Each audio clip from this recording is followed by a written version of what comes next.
Welcome back from lunch. I hope you had the opportunity and the chance just to step away from your screens, recharge, make some new connections or two, people that you are familiar with, or some new faces. This afternoon sessions are going to be as busy as this morning sessions. There's going to be some opportunities for you to connect, reflect, and do some new learning, and to actually discuss this interesting profession that we all belong to. I'd encourage you to take time to work within the chat, share your thoughts with people. Feel free to do that. If a question does pop into your head and you want to share that thought with somebody, don't hesitate to jump in. Your inputs help and create a richer, more supportive experience for everybody.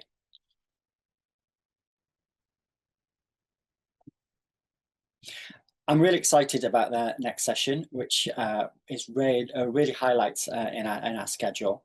So we've got two accomplished deaf professionals, Elizabeth Bojas, J. Thomas Morton.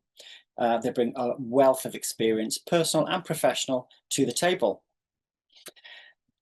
So this is a panel, a discussion on the journey from being a deaf service user to becoming a qualified interpreter or a qualified translator. These are stories of translation, resilience, growth, and they offer a unique perspective on what it means to cross those boundaries, not just between languages, but between roles, identities, and actually communities.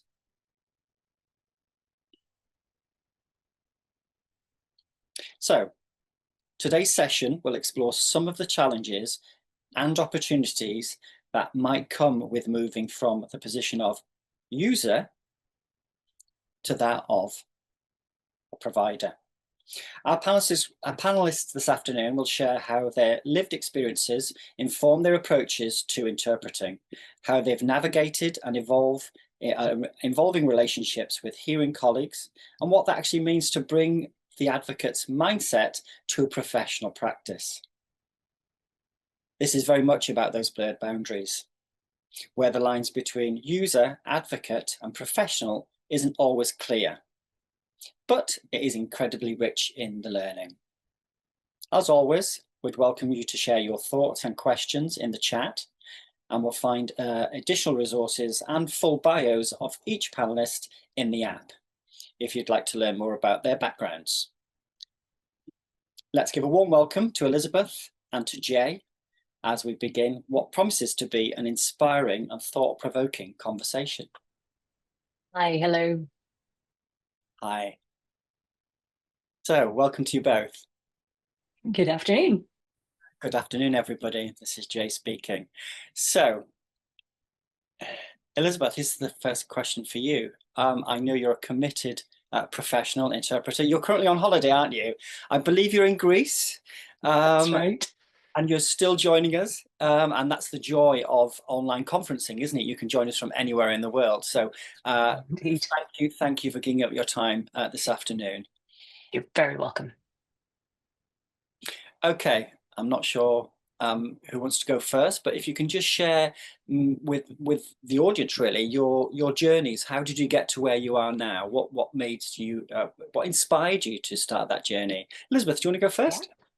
Sure, I don't mind. So yes, my name is Elizabeth. Hi, and I come from a deaf family. So I grew up in a signing environment, BSL being our first language, and I have two kids who are deaf. So we are, so how I got here is having deaf parents. I was there to support my parents, with communication. I became that kind of cultural conduit as such, whenever we needed to access English. And remember, we're talking about, the 1940s, 1950s. There wasn't really the same level of access or English literacy, maybe. So anyway, I joined this course in 2020. So it was just COVID years, but and I've become, I've become qualified. So my role is deaf relay, because that was before there was the official accredited option. So I kind of got on with that. Now, I actually am based in Leeds in Yorkshire in England, although I am Welsh and I grew up in Wales. Okay, so you've got both qualifications. Can I just check? So you're a translator and you're also a relay. Yes, that's right. So I am a translator and a relay, so I have dual qualifications there. Yeah, what about you? Nice to see you all. Thank you for the invitation. Grew up in a hearing family, a little bit different, my experience. They were all interpreters. I am, well, I'm deaf myself as a native sign language user.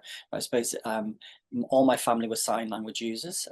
They were all interpreters. My brother met a new girlfriend, got married. She became an interpreter. The whole family are sign language interpreters.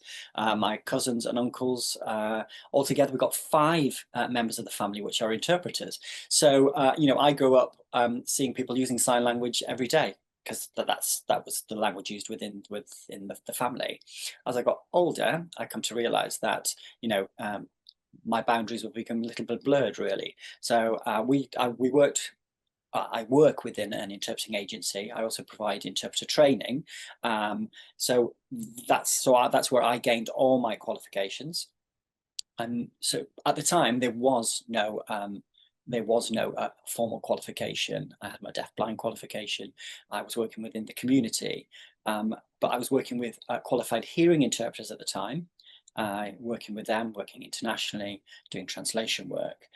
So that's where I gained a lot of my experience. Then finally, Signature launched qualification. I was elated and I took that opportunity. I actually grabbed that opportunity to actually do some formal training and studying. That was about 2 years ago.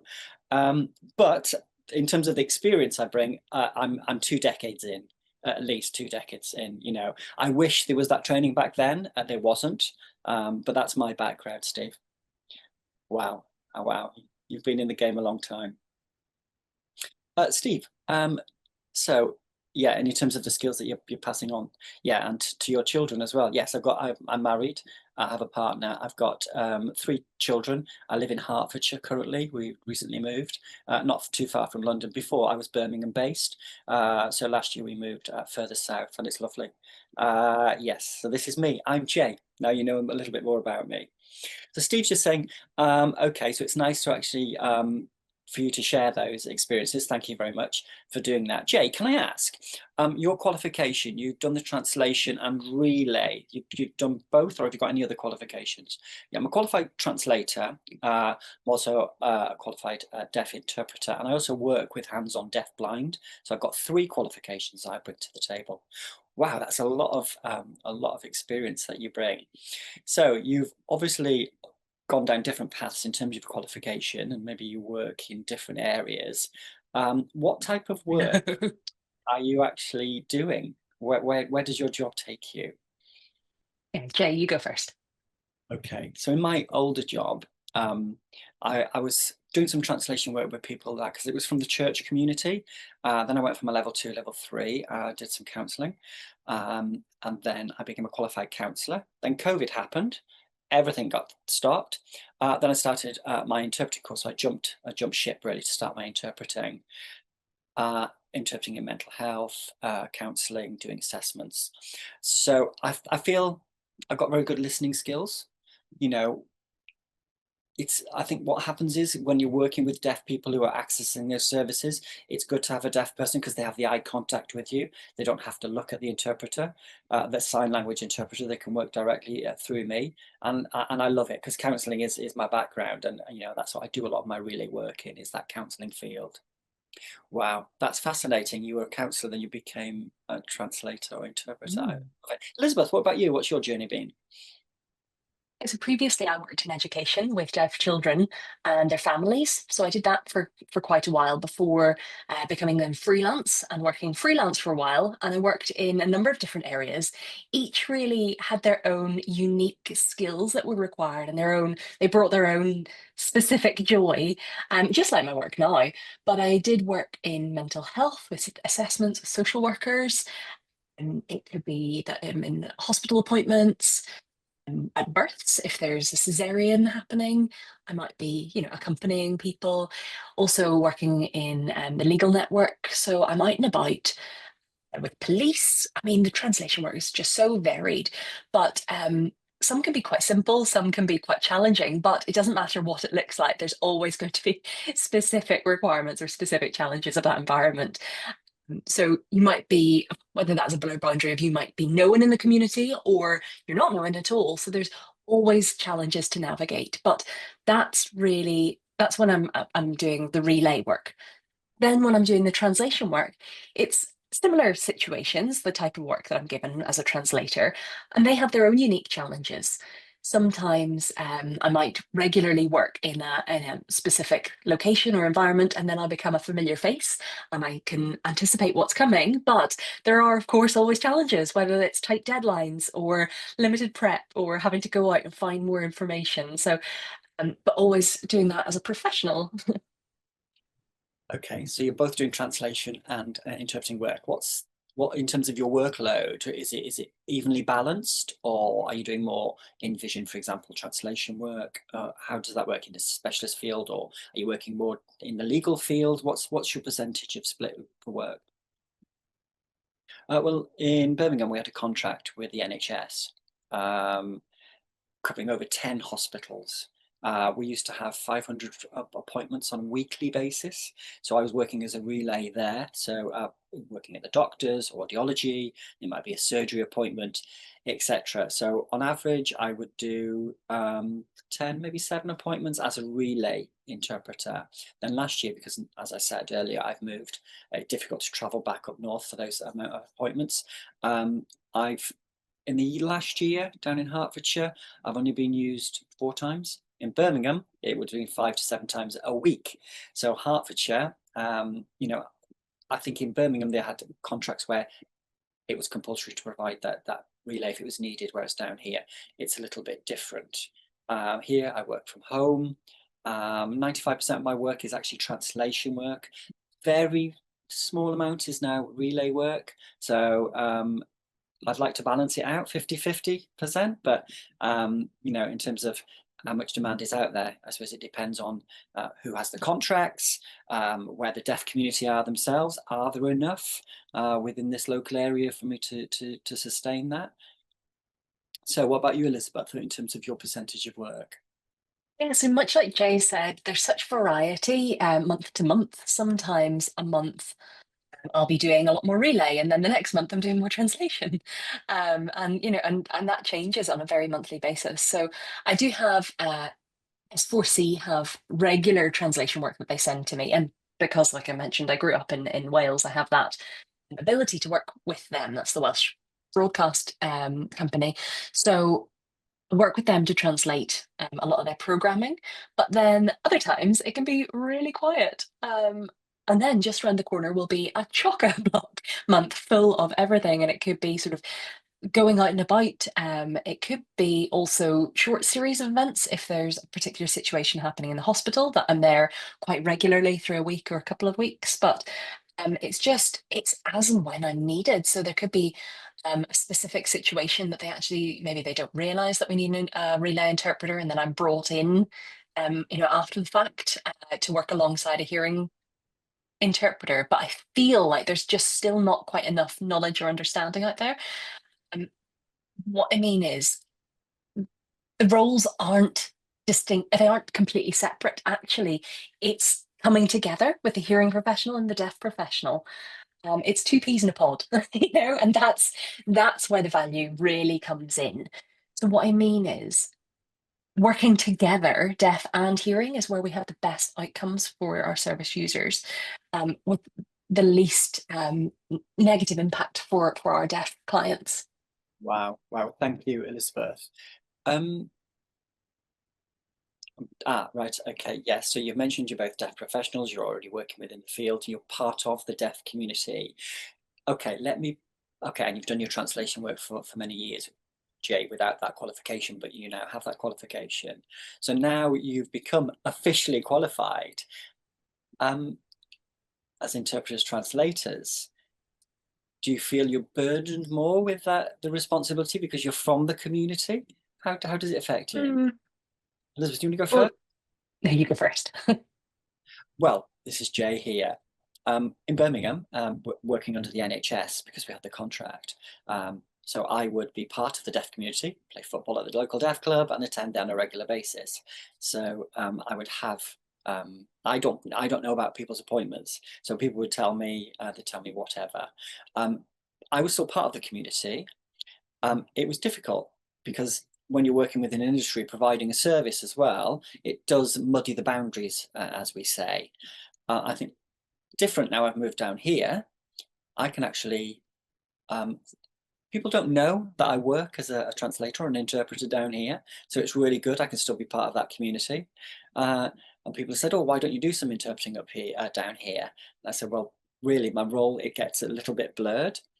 You have to create um, you have to create your own, let's say, social circles where people will see you as a human being rather than as a professional. And if I get approached by the community to say that, actually, we need you to do this, I can say no. I need to keep those boundaries very, very clear, my personal and my professional life. And I think, Steve, you've already alluded to it, that, it's really, really difficult because people come to me as an interpreter, but I'm part of that community as well. And often what happens is when you're part of the community, uh, you know, I never tell people I'm a deaf interpreter. I think what I want them to know is that I'm Jay first before they know what my profession is. I'm deaf, I might say that. I just say I'm registered BSL English Relay. That's it. That's all I tell them. And that's it. And I work very closely with hearing interpreters. It doesn't matter if I'm deaf or if I'm hearing. I try to educate, but I'm still me. But what I share with people, I'm very mindful of that. And I still work in a professional manner. But what I like to say is that I'm deaf first. It can be quite blurred. And like Steve said, yeah, it's quite difficult. Luckily, you've moved to localities, haven't you? So that really, I suppose, that helps, isn't it? Elizabeth, what's your experience? Yeah, well, Jay's absolutely right. What he's saying about the role. Some situations, I'm the interpreter, um, but then they see a deaf person and they're thinking, "Are you hearing? Are you deaf?"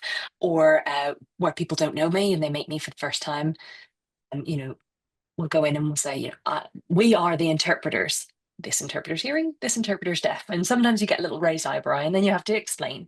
But I explain my role as making sure that to the client that you completely understand what's happening, and it's just demonstrating those dynamics of how we work together is quite often what helps people understand best. Understanding why there's a deaf person there doing our role, and so I try to explain how. Well, of course, the skill. We've got maybe it's the skills or the information that we have that maybe the other interpreter might not have the full cultural understanding or the fullest picture of empathy, which we're able to do.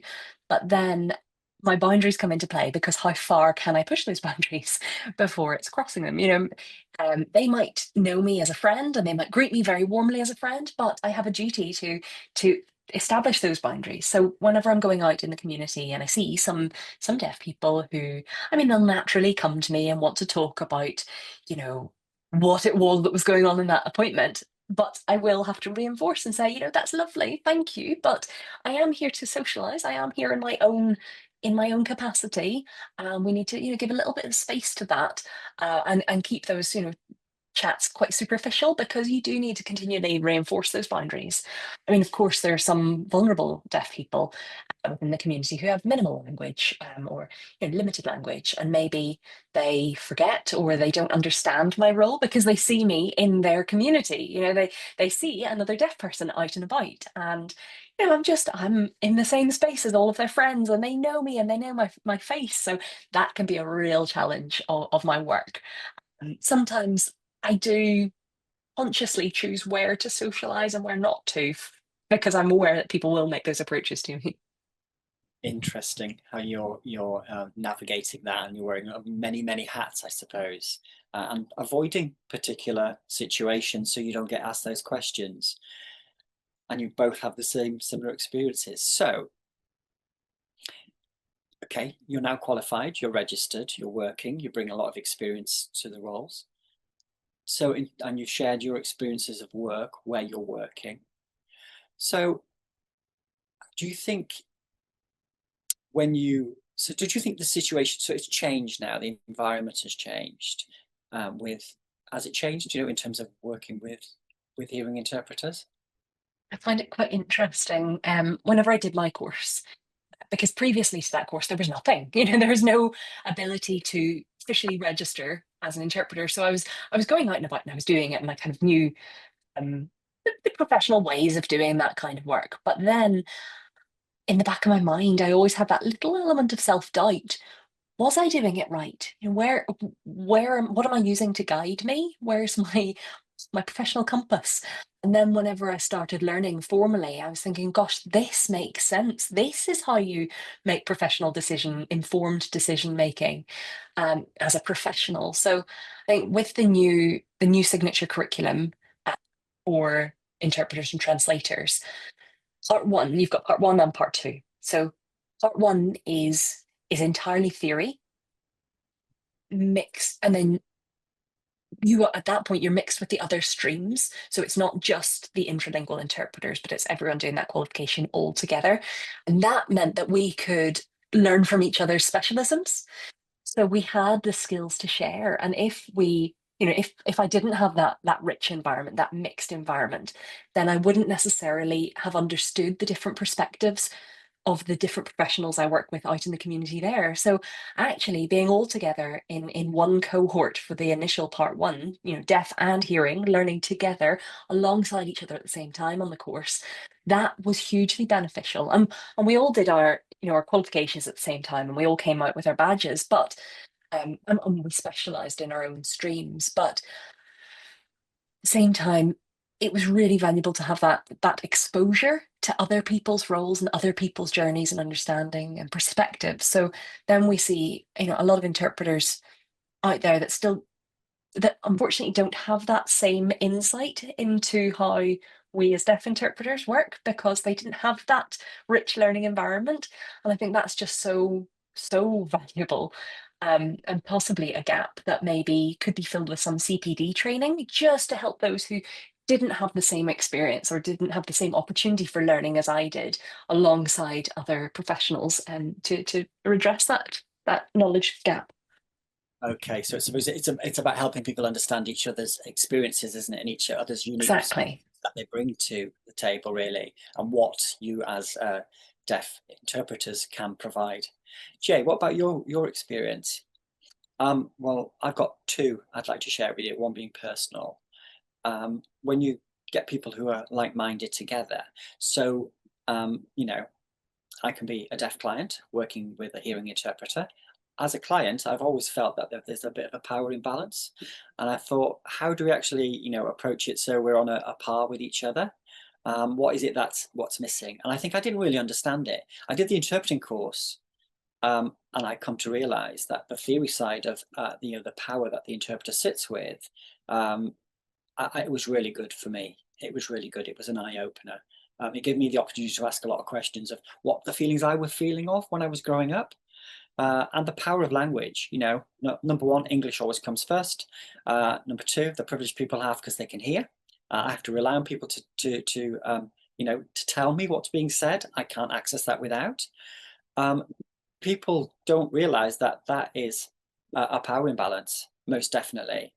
And I've come to realize that through the training. I've done a lot of self-reflection as well, and I've understood more what the interpreters are going through. And it's been a bit of an enlightening moment, a bit of a painful journey for me. But I think being honest with people is helping me engage with those people. So I've understood that, and I feel ready to to provide that service now. People seeing me as a client, but now I'm a professional. I'm a fellow interpreter. I'm not a client to them. I'm an equal. We're co-working this together. I have skills, you have skills. Let's bring them together to provide the best service for the client that we're working with. So that throws some hearing interpreters. And so because they ask the question, so do I need to interpret for you? I go, no, you need to interpret for the client. I'm here to, provide that addition of whatever's needed. And I think what Elizabeth said, I can echo exactly that. I feel we need some more training in the hearing field. I think we need to be educating people about the benefits of what we can bring. Are we co-workers?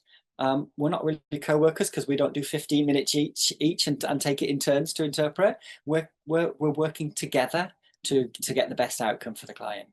If there was another deaf co-worker there, they would be my co-worker. So I think people out there within the community and professionals need to get used to that. You know, the issue is we're there to solve problems, aren't we? That's it. And let's have an open and honest conversation about it. Ultimately, the deaf client is what we're focused on, and we want them to get the best service. Absolutely. Yeah, and Steve just saying, we had a session this morning about, how you build up trust. How do you trust each other? Because trust is important, as a deaf interpreter, a hearing interpreter, how you actually build up that rapport and trust each other very, very quickly. You're not working, like you say, Jay, you're not co-working, you're actually working it for the same aim as the client, the deaf client. That's a really interesting point. Elizabeth. Because if you think about, well, what hearing interpreters don't really realize necessarily is that as a deaf interpreter coming into that space, we have to trust that we can rely on them to give us the information, but they don't necessarily have that open-mindedness to understand what it is we can bring to the table. And so whenever there is any adjustment that's needed, or if I need to question or clarify, quite often you'll see the hearing interpreter not reacting the warmest and wondering, well, why is their work being questioned? But potentially it's because there's English language influence or there's jargon that I'm recognizing we need to deal with rather than just transfer. So um, I'm, I'm there and my role is to make sure we have the fullest information possible. And, I have decisions to make in that, how we can provide that for the best of the interests of our client. So if we're talking about theory of mind or knowledge of the particular situation or knowledge of their life experience, that's things that I can bring that maybe the hearing interpreter hasn't taken into consideration in their initial interpretation. So it's very much sharing that responsibility to create the fullest information possible. And my role in that is to make decisions on how best to present the information so that it is utterly clear for the client. Okay, so I think you in a nutshell, as Elizabeth earlier on used a phrase, two peas in a pod. I think that's Yeah. so can you give me, both of you actually, you're deaf, how does that affect your translation? What benefits does it bring to the role? You have an understanding, you have that culture understanding, you're enriched with the language. How does it affect you? Well, this is Jay. We explain what we see. Okay, we're working from not what we're hearing, what we're seeing. So we just have to believe in what we're seeing. We have to trust our eyes, and sometimes if you feel it, sometimes that gut feeling, like Elizabeth has already said, that an interpreter, a hearing interpreter may choose what they share with you, but that doesn't make the message clear, does it? So, and we leave the situation feeling that we've not necessarily been heard, but we haven't accessed the full information. So, I think I think as a deaf translator, deaf interpreter, I think a lot we rely on gut feeling, and working with a deaf person. I think what happens is, my experience, I've grown up as a deaf man, remember? So, now I've learned about language linguistics, and, what I'm seeing every day, interpreters working, I used to run an interpreting agency. So, I would say I bring probably more experience than hearing interpreters that are out in the field, because I've lived it from day one. And we have values that we work to. We work with that. We feel that connection with the client, and when the deaf people see another deaf person, they feel the same as well. They don't feel that we are like the hearing interpreters possibly seen, either sitting on a pedestal or seen with that power imbalance. So there are benefits then, Steve saying, of working with a deaf relay. I know sometimes, yeah, like if you've said already that sometimes you because you're not reliant on what's being heard, you can just see it straight away. I know, so when I've worked with people, I've just looked at what the work they've done. I thought, okay, let's not rely on what we're hearing here. Let's see how the message is actually delivered, and there's a real benefit. And it's teamwork, isn't it? It's about teamwork. yes, Jay's just saying, you know, you have your hearing interpreters and you have your, let's say, call them a visual interpreter. You know, most interpreters, you know, they always come away saying thank you for the translation we've done because it's helped them. You know, if you, as a deaf person, I may be working from some subtitles or closed captions or whatever. Sometimes it's hard to actually read the message that's there because there's a tone to the language that might not be being translated into the text. So it is helpful to have hearing interpreters to give you that tone as well. Teamwork. Oh, that's really good to see. That's really good to see, Steve. So, Yeah, because I think through my experience to date, there have been so many interpreters, and some interpreters, dare I say, are afraid of us. But we don't bite. Honestly, it's just I think because they perceive us as being there to assess their skills, to assess their interpretation, and that is absolutely not what we're there to do. I understand how difficult it is to interpret. We've been through the same course. And hats off to those interpreters who have put in the blood, sweat, and tears into becoming qualified. So I get it. Some information is really difficult, really challenging to process and to interpret. So why not share that load, share that challenge? Because I understand that it is a challenge, and that's why we're there. So there's other interpreters who come with that openness and honesty, and some interpreters will own it and say, "Listen, I am actually quite nervous about this," but I'll always reassure them and say, no, we're here to work together. So it's that honesty or of expressing that concern or that feeling of not being good enough, and that's where their worry is coming from. But you know, they'll learn from us, we'll learn from them, and so approaching it with an open mind, giving it a go, um, and then seeing a little bit more about my role and how it works is always going to result in the best outcomes. can I come in there? That this is Jay. It's those relationships, isn't it? Yeah. Um, you know, and we know that hearing interpreters are working between two languages. Maybe clarifying something with the hearing professional. But remember, as a deaf interpreter, we're working in a three-way really. So we're checking with actually checking with the deaf client, we're checking with the hearing interpreter, and because you need clarification sometimes, and it might not be because of their lack of skill, it might be how the message is being delivered by the hearing professional. Um, and what's important is I think we're not burdened, but we have an extra responsibility, you know, because we're working directly with the deaf client. And many times I've said to the hearing interpreter that this is not a criticism. I just need you to ask the question on my behalf. Can you clarify that point so I can make sure the message is given clearly? And what I say to the deaf client, this is one of the strategies we use, is just bear with us 1 minute. We're just having a brief conversation just to work on a few little details, just to make sure that we get the message to you correctly. Some interpreters feel a little bit, let's say, defensive when we ask for clarification. It might not be clarification of what they're signing. It might be clarification from the hearing professional that hasn't delivered it clearly through to the hearing interpreter. I think people need to be mindful of that. Yes, Steve's just saying we talked about this morning about communication and acting professional. We need to be acting professional with each other. We're co-working team. Yeah, asking what you need, telling people what you need, and also offering what the other person needs. So that you work closer together and you go in as a unit, let's say, as a team. Yeah, I think we could all really improve on that area. Look at our own, interpersonal skills and how we work with other people. For example, it was mentioned this morning about people, not making those phone calls before turning up on assignment and working on, a plan. So in terms of, we know this job can be quite emotional.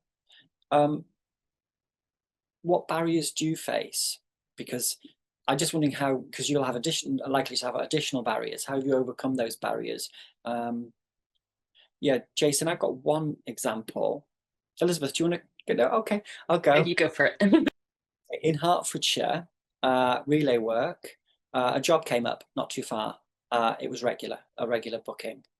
I sat with the interpreter and said, this is what the assignment is. Turned up at the assignment. It was a meeting, a HR meeting.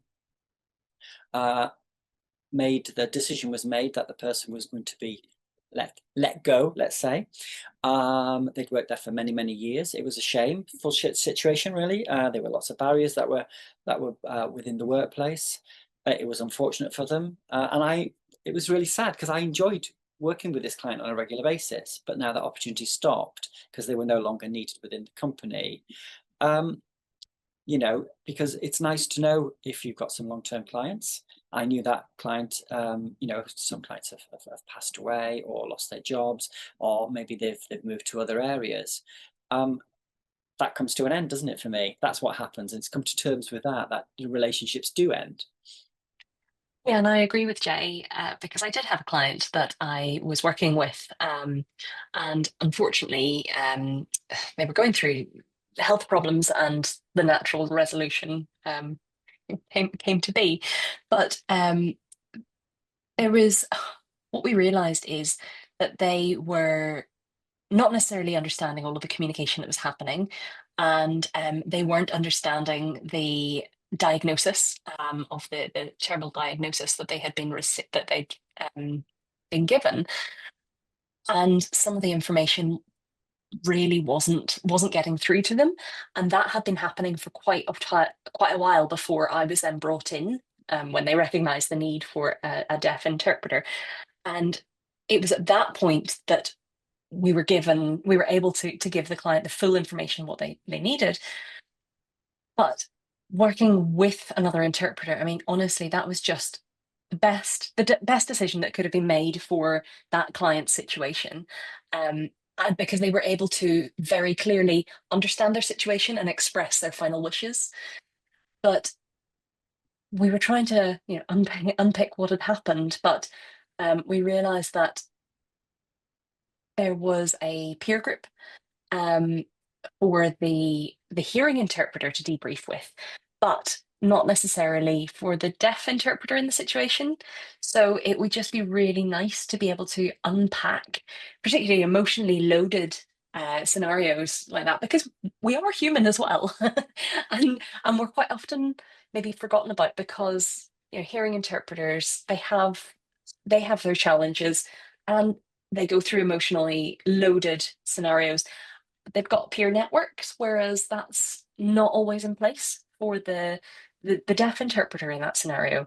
And we need to unpack and unload and offload rather all in the same way. So I would say, don't forget about deaf interpreters, because quite often we can be um, across the UK in quite a sporadic fashion. So we don't have that natural local community or network. So there aren't a lot of deaf professionals working in close proximity to each other. So quite often we won't have the same networks. That's interesting, Elizabeth. That's hitting home to me that because you're dotted across the whole of the UK, that the support networks are quite sparse for you. That's interesting because you're lone working, I suppose, and not having that support network. I suppose you have to think about where you'd go for that. Whereas we already, as our peers, are already supporting each other. So it's working together, like you say. Two peas in a pod. I'm going to keep using that. This is Jay. Lone working. Yes, we all do that. And if you're approaching a complicated job, it's rare that you're booked directly. It might be employment and access to work, or whatever. That's very rare that actually happens. You do tend to go with an interpreter, and what happens is the hearing interpreter will go along first and go, "Oof, this is a little bit tricky, a little bit complex. It might be mental health. It might be a crisis situation. We need a deaf interpreter as well." As a deaf person stepping in, you know, if no regular work is there, you can walk into a situation, it can be quite traumatic. Um, you know, I think we need extra training, to look after ourselves. Our well-being is important, and I don't think we do that good enough. What's important is we can empathize, but at the same time, we have to remain boundaried. We understand the struggles people are going through, as deaf people, but you try to manage your empathy if there's such a way of doing that, because otherwise you can be over emotionally involved. That will have a massive emotional impact when you leave the situation. It does not help. You have to be tough with yourself. Sometimes you have to be cruel to be kind. and say, okay, if I want to work long term, I need to, and to prevent burnout, I need to be careful what jobs I'm taking and what type of assignments those are. And Steve just saying, yes, mental well-being is vital. Elizabeth, you're going to come in there. Yeah, one thing I've noticed working with a lot of interpreters is whenever you finish the job, then the interpreters say, "All right, that's us, bye," and we'll head on our separate ways. Whereas the value is in the debrief. Being able to ask those questions: What could we have done differently? How did that go for you? What was that experience like? And how can we learn from that? So having that space and that opportunity for a chat at the end is so valuable. And quite often, whenever we come to the end of an assignment and I'm told, all right, great, bye, I'm off. It's not necessarily demonstrating the teamwork and the support for each other. And, don't get me wrong, it doesn't need to be anything labored or anything extended, just 5 minutes that we can debrief together just to discuss and reflect on what's happened shows that really effective co working. Because we might be brought back to work with that same client as a team again. And so we having the understanding of our strengths and our weaknesses as a team is so important in carrying that forward. So that's sometimes missing. I think that goes full circle, doesn't it? It goes back to communication, pre and post assignment, working together. You're right, Elizabeth.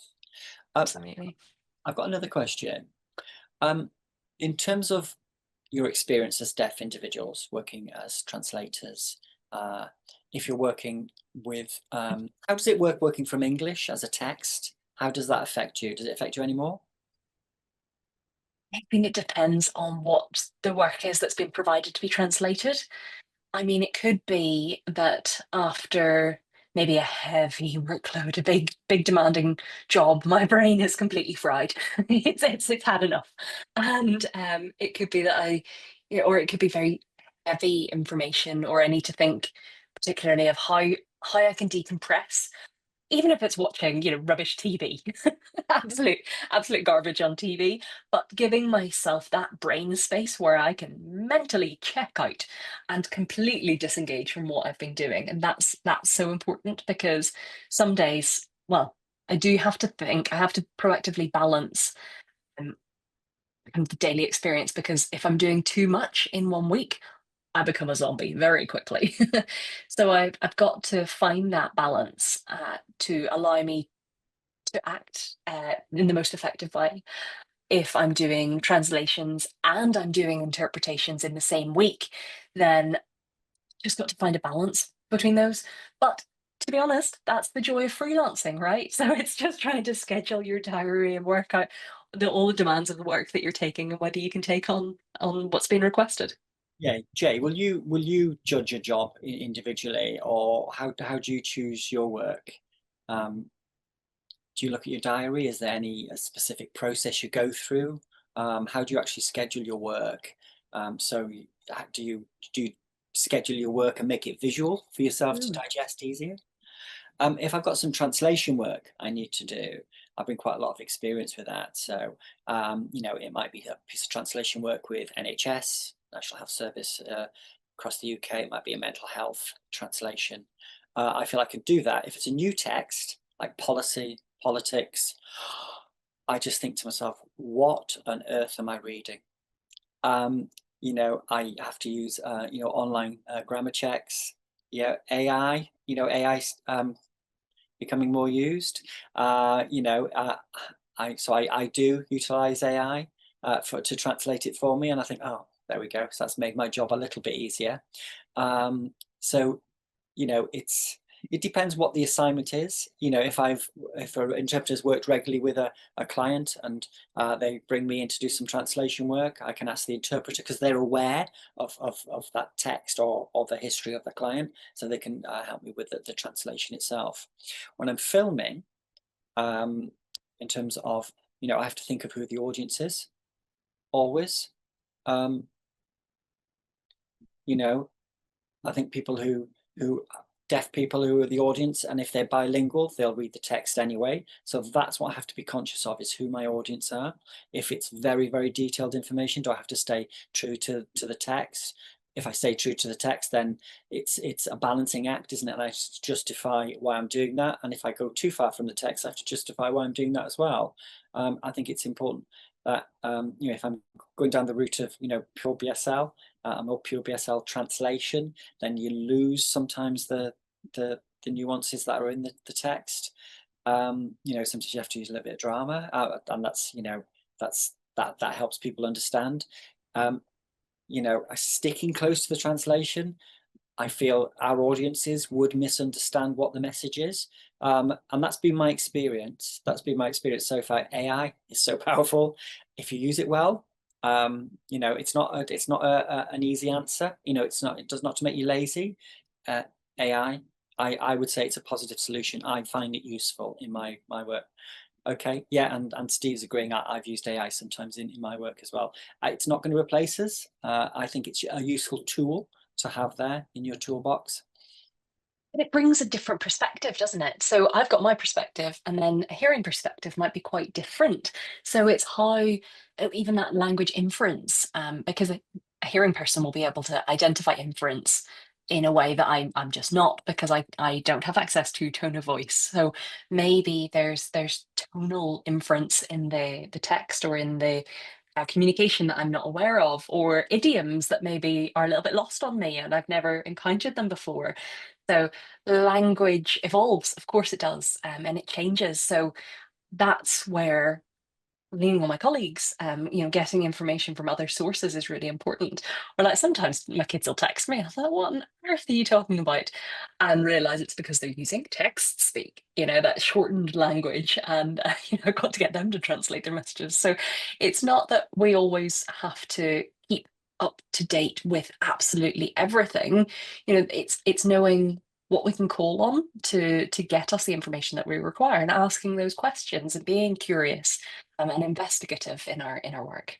Yeah, can I come in there? When we talk about translation work, it's very lonely. I'm in this room here. I've got a blue screen behind me or a green screen. I've got some lights, but it's me. If I'm in here 2 or 3 days a week by myself, there's a little camera in front of me, a little red light on it. I'm just looking at the four walls. At the beginning, I don't mind it if I'm having to do 2 or 3 takes of a particular text. I feel that my skills diminish a little bit. I need time out of this room to go back to the community. Let's say, let's have those informal chats. I come back energized, and that really helps me with my work. If I'm too long in Absolutely. this room, my translation, and ultimately, if my translation isn't good, the audience will be affected. So a deaf translator compared to a hearing interpreter could be quite specialist, can't it? In terms of, like you say, um, you're working by yourself in a room, four walls. And I think you're right. I've never thought of that. That is very, very lonely, isn't it, for you, Jane? Elizabeth, what's your experience? Yeah, and a lot of the time being in a room, you have to be in a dark room.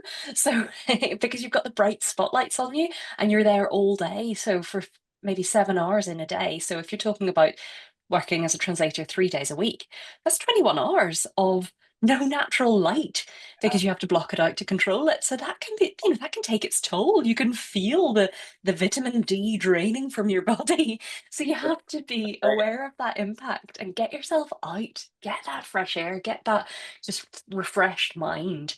And I think that's quite often forgotten about and overlooked. Elizabeth, you've already mentioned in one of your answers about the work that you do in terms of the training you did, the course that you did, and you got the diploma now. And it was not combined, but you were working with hearing interpreters as well, and you took your specialist part of that. How do you think, in terms of the profession, do you think the profession, it'll change the profession in a positive way?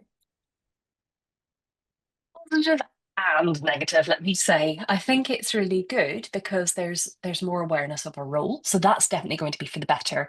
And working together, that kind of networking, co-working is going to be better. But looking back to whenever we started, mm,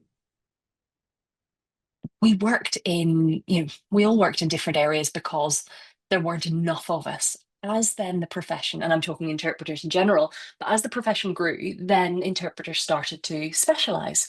There would be interpreters would work in some areas, but absolutely not touch others. Now we're seeing that growth in deaf interpreters and translators.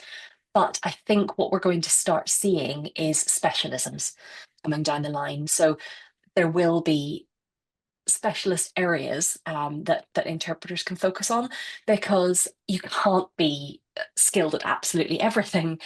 Um, Whereas if you develop that specialism in mental health, mm, I mean, I know there's always the reluctance to work in certain areas and high, perceived high risks, but we do have the skills, and we do need to be honest in our work and say, this is a domain where I feel I am confident and comfortable, capable, and others, we just need to own that we're not there yet. Yeah, I know. Is it 20 or pre-2020? Since the qualification came out, do you feel like the pool of people has grown quite quickly? And in future, people will become more specialists. That's sort of specialism. That's really interesting. A lot of hearing interpreters have actually done exactly the same. They more specialize. So, for example, in legal fields or mental health fields. That's really interesting, and I think that's an eye we need to keep an eye on for the future, don't we? And how it's going to develop. Jay just saying, yes, I love fact finding. I like geography. I like to see, what the statistics are of where deaf people are, how many are registered, in particular parts of the country. Because ultimately it's about how we provide the service to people. And I think back COVID times, I think there was only about 15 deaf people who were registered. I think current, we've got 92 people who are on the register. So that's in since COVID times. So that number has grown exponentially. Um, Mm.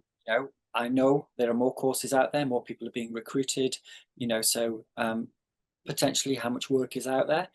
As relay, what tends to happen is when you work with a client, 2 or 3 or 4 years later, they don't need us because the deaf individuals actually develop their own language skills. So